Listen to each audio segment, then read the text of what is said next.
ಧರ್ಮಸ್ಯ ನಿರ್ಭವತಿ ಭಾರತ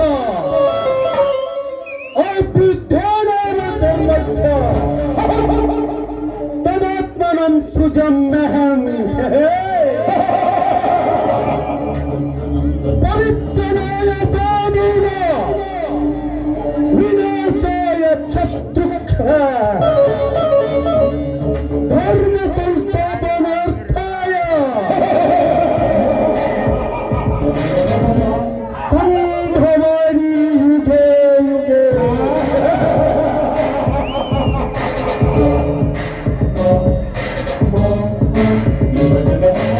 ಇದೇನಪ್ಪ ಈ ರೈತರ ಬಾಯಲ್ಲಿ ಸಂಸ್ಕೃತ ಶ್ಲೋಕ ಬರ್ತಾ ಇದೆ ಅಂತ ಆಶ್ಚರ್ಯ ಪಡ್ತಾ ಇದ್ದೀರಾ? ಇದರ ಅರ್ಥ ಏನು ಗೊತ್ತಾ?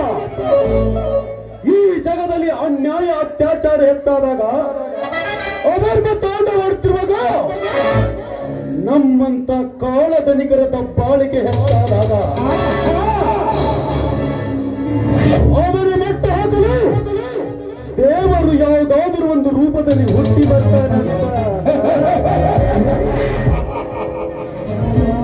ಆದರೆ ಇದು ಕಲಿಯುಗ, ಇದು ಇರುವರ ಕಲಿಯುಗ, ತಲೆ ಹೊರೆಯುವ ಕಲಿಯುಗ, ತಲೆ ತೆಗೆಯುವ ಕಲಿಯುಗ ಅಂದಾಗ ದೇವ್ರು ಹುಟ್ಟೋದಂದ್ರೆ ನಮ್ಮಂತ ಕಳೆ ನಾಯಕರನ್ನ ಮಟ್ಟ ಹಾಕೋದು ಅಂದ್ರೆ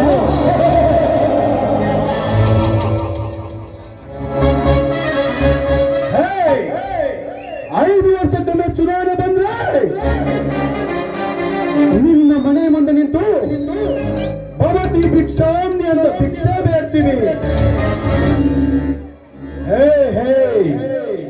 ತಿನ್ನಾಕ ಕೂಡಿಲ್ಲ ಅಂತ ನೀವು ನೀಡುವ ಒಂದು ವಾಟಿನಾಶಾಗಿ ಬಂದು ಬಿಡುವ ಮಾತು ಹೇಳ್ತೀವಿ, ಇಲ್ಲ ಸಲ ಕಥೆ ಕೊಡ್ತೀವಿ, ತಿನ್ನ ಕಣ್ಣ ಕೊಡ್ತೀವಿ, ಕುಡಿಯಾಕೆ ಹೆಂಡ ಕೊಡ್ತೀವಿ, ಪ್ರಸಂಗ ಬಿದ್ರ ಮಗ್ಳಾಗ ಮಲಗ ಹೆಣ್ಣು ಕೊಡ್ತೀವಿ.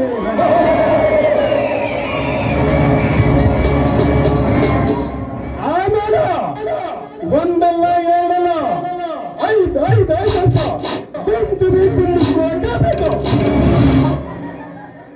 ಇದು ನಮ್ಮಂತ ರಾಜಕಾರರಿಗೆ ಆಗುವ ಲೆಕ್ಕಾಚಾರ.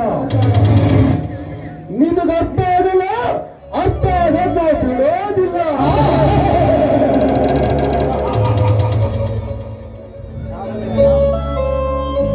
ಅರ್ಥ ಆದ್ರೂ ಪಕ್ಕದಲ್ಲಿರೋನಿಗೆ ಹೇಳಲ್ಲ. ಯಾಕೆಂದ್ರೆ ನಮ್ಮ ಸಬರ್ ನಮ್ಗೆ ಹೆಚ್ಚಾಗೈತಿ, ಇನ್ನ ಊರಿಂದ ತೊಳಿಬೇಕಪ್ಪ. ನೀವು ಬದಲಾಗಲ್ಲ, ಬದಲಾಗಕ್ ನಮ್ಮಂತವ್ರನ್ನೂ ಬಿಡಲ್ಲ, ಬಿಡೋ ಚಾನ್ಸೂ ಇಲ್ಲ.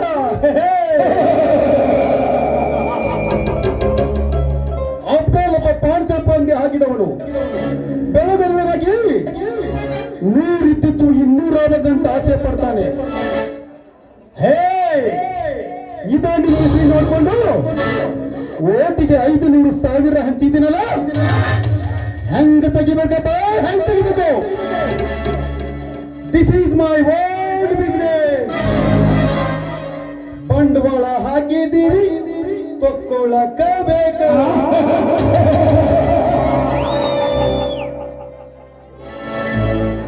ಸರ್ಕಾರಿ ಸಾಲಿ ಮಾಡಿಕೊಡ್ರಿ, ಸರ್ಕಾರಿ ದವಾಖಾನೆ ಕಟ್ಟಿಸ್ಕೊಡ್ರಿ, ರಸ್ತೆ ಮಾಡ್ಕೊಡ್ರಿ ಅಂತ ಹಿಂದೆ ಬಿದ್ದಿರಲ್ಲೇ ಹೋಗ್ಯಾರ. ಬಿಡಿಸ್ತಾರ. ಬಂಡವಾಳ ಹಾಕಿದ್ಮೇಲೆ ಬಂಡವಾಳ ತಕ್ಕೊಳ್ಳಬೇಕು. ಇದು ನಮ್ಮಂತ ರಾಜಕಾರಣಿಗಳು ಹಾಕುವ ಲೆಕ್ಕಾಚಾರ. ನಿಮಗೆ ಅರ್ಥ ಆಗಲ್ಲ, ಅರ್ಥ ಆಗಲ್ಲ ಬಿಡಲ್ಲ.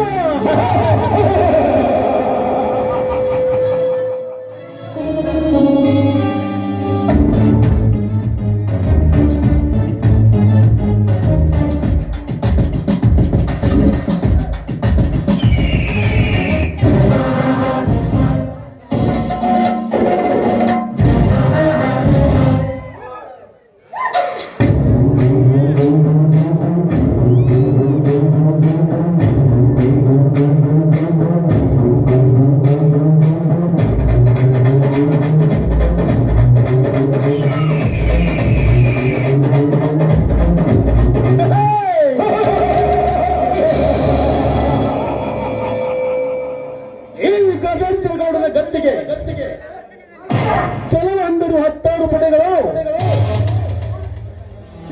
ಮುಕ್ತಿಗಾಗಿ ಮೂಲೆ ಸೇರುವಾಗ ಆ ವರ್ಮನ ಮನೆತನ ಮಾತ್ರ ತಲೆ ಎತ್ತಿ ಮೆರೆಯುತ್ತಿದೆಯಲ್ಲ.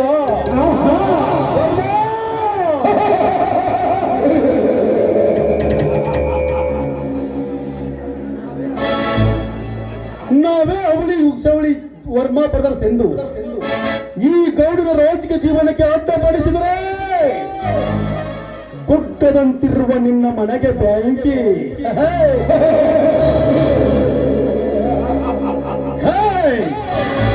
ಆ ದುಡ್ಡಿನ ಆಸೆಗಾಗಿ ಆ ದೊಡ್ಡ ಗೋವಿಂದನ ನಿನ್ನ ಮನೆಯಲ್ಲಿ ಇಟ್ಟುಕೊಂಡಿದ್ಯಲ್ಲ, ನೀನಂತ ಮಗ.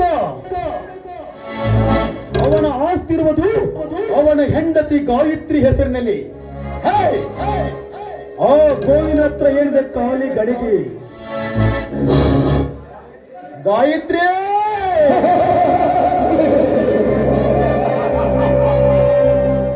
ಯೌವನ ಮನದಿಂದ ಸುಂದರಿ ಎಂಬ ಸ್ವಚ್ಛನಿಂದ ಸಿಕ್ಕಂತೆ ಮಾತನಾಡಿದ ನೀನು ಈ ಗೌಡನ ಅಡಿ ಉಡಿಯಾಗಿ ಬದುಕಲೇಬೇಕು. ಶ್ರೀಮಂತ ಗೌಡನಿಗೆ ಅವಮಾನ ಮಾಡಿದ ಚಲವೇ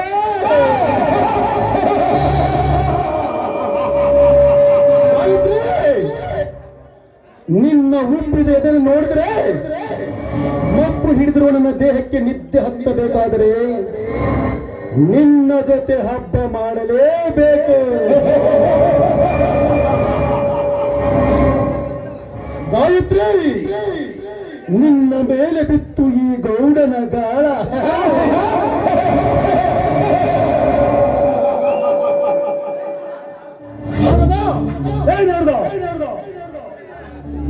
ನಾರಾಯಣ ನಾರಾಯಣ ಸಾಕ್ ಬಿಡ್ರಿ ಗೌಡ್ರ. ಇಂಥ ಪಬ್ಲಿಕ್ ಬಾರಾಗ ಅಂತ ವಿಷಯ ಹೇಳ್ಬೇಡ್ರಿ. ಯಾರು ಕೇಳ್ಕೊಂಡು ಹೋಗಿ ಹೇಳ್ಬಿಡ್ತಾರ. ಅದಕ್ಕೆ ಜಾಸ್ತಿ ಕುಡಿಬೇಡ್ರಿ ಅಂತ ಹೇಳಿದೆ. ಒಂದು ಕೊಡ ಜಾಸ್ತಿ ಕುಡಿಬಿಟ್ರಿ ನೋಡಿ ಹೆಂಗ ಸತ್ಯವಾದ ಮಾತು ಬರಬರಾಗತ್ತ. ಲೇನರದ ನಾನು ಚಿಕ್ಕವನಿದ್ದಾಗ ದಿನಾಲು 5-6 ಲೀಟರ್ ಹಾಲು ಕುಡಿದ ಬೆಳೆದ ಈ ದೇಹಕ್ಕೆ ಕೇವಲ 4-5 ಬಾಟಲ್ ಸಾರಾಯಿ ಯಾವ ಲೆಕ್ಕಲೇ ಮಗಳೇ? ಅಲ್ರಿ ನಾ ನೋಡಿದ್ರ ಅರ್ಧ ಬಾಟ್ಲಿ ಸೇರೆ ಒಳಗ 8 ಲೀಟರ್ ನೀರ್ ಹಾಕೊಂಡ್ ಕೊಡ್ತೀನಿ. ಈಗ ನನ್ನ ಕಣ್ಣು ಬಾಳ ಮಂದ್ ಕಾಣಾಕತ್ತಾವ. ಅದಕ್ಕ ಅರೇದ ವಯಸ್ಸಿನಾಗ ಐನ ಹಾಲು ಮೊಸರು ತಿನ್ಬೇಕನ್ನೋದು. ಅದ ನಾಡ್ರಿ ಅಪ್ಪ ಮುಪ್ಪಿನ ಕಾಲ ಶಕ್ತಿ. ದಿನಾಲು ಈ ಕ್ಲಬ್ ನಲ್ಲಿ ಡ್ಯಾನ್ಸ್ ಮಾಡಿ ಹೋಗಲು ಒಂದು ಹುಡುಗಿ ಬರುತ್ತಿದ್ದಳು. ಹೇ ಮಗನೇ, ಇನ್ನೂ ಇಷ್ಟೊತ್ತಾಕೆ ಬಂದಿಲ್ಲ? ಏನ್ ವಿಷಯ ನೋಡ್ರಿ ಹುಡುಗಿ ಅಂದ್ರ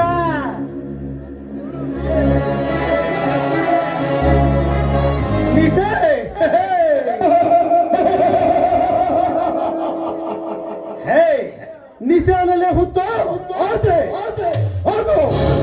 ಆ ಕಬ್ಬನಿಗೆ ಹೇಳು ನಾನು ಹೇಳಿದ್ದೇನೆ.